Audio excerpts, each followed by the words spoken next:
আজকে 4 মাস 4.5 মাস হতে চলল, আজকে কেন ছিনতাইকারী বেড়ে যাবে? ছিনতাইকারীর ছুরিতে 9 জন লোক ইতিমধ্যে রাজনীতিতে কি বলে ঢাকা রাজধানীতে মারা গেলেন কেন? কেন আজকে পাড়ায় মহল্লায় ছিনতাইয়ের প্রকোপ বৃদ্ধি করছে, চুরি ডাকাতি বেড়ে গেছে? আপনি 2-3 দিনের গণমাধ্যম দেখুন, প্রত্যেকটি জায়গায় দেখবেন যে চুরি ডাকাতি ছিনতাই বেড়ে গেছে। তাহলে কিভাবে আপনার প্রশাসন চলছে? অনেকে বঞ্চিত ছিলেন, অনেকের প্রমোশন হয়েছে, অনেক কিছুই হয়েছে, তাহলে আজকে আপনার অথরিটি ইম্পোজ করতে পারছেন না, আপনার কর্তৃত্ব প্রশাসনের মধ্যে আপনি সেটাকে বজায় রাখতে পারছেন না। তা না হলে ছিনতাইকারীর ছুরিতে 9 জন লোক মারা যাবে এই রাজধানীতে। কিন্তু আপনাদের কাছে প্রত্যাশা হচ্ছে যে একটা শান্তির শহর হবে এই অন্তর্বর্তীকালীন সরকার। কারণ এখন তো ছাত্রলীগ নেই, এখন তো যুবলীগ নেই,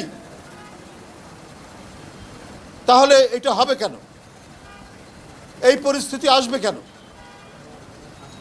তারপরে আপনার প্রশাসনের যে কোঅর্ডিনেশন, সেই কোঅর্ডিনেশনটা, সেই সমন্বয়টা ঠিক মতো হচ্ছে না।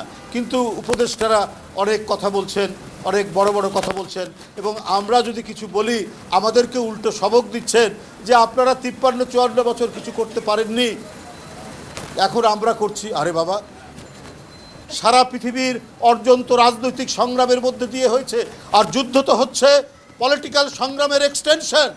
যে স্বাধীনতা যুদ্ধ হয়েছে এটাও তো রাজনৈতিক সিদ্ধান্ত। রাজনৈতিক সিদ্ধান্ত এই অর্থেই একজন মেজর ঘোষণা দিয়েছেন, তারপরে সরকার গঠন হয়েছে, তারপরে তারা নেতৃত্ব নিয়েছেন, জিয়াউর রহমানরা যুদ্ধের সেনাপতির নেতৃত্ব দিয়েছেন।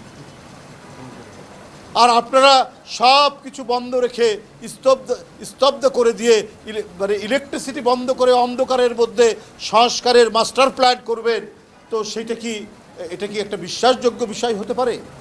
এটা তো বিশ্বাসযোগ্য বিষয় হতে পারে না। আপনার স্বাধীনতা, আমাদের গণতান্ত্রিক সংগ্রাম, আমাদের 90, আমাদের 24, সবগুলোই তো হচ্ছে রাজনৈতিক সিদ্ধান্ত।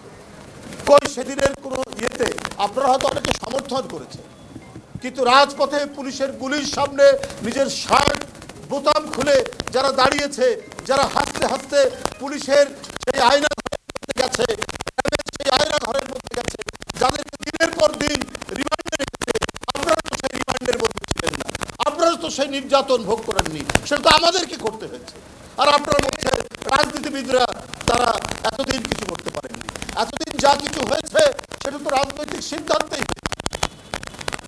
এখন একটি ভিন্ন পরিস্থিতি, আপনাদের উপর বিশ্বাস রাখা হয়েছে, সেই বিশ্বাসটা আপনারা সকলকে নিয়ে আপনাদের বিশ্বাসটা রক্ষা করবেন, সংরক্ষণ করবেন। তা না হলে তো আপনাদের প্রতিও তো মানুষ বিরূপ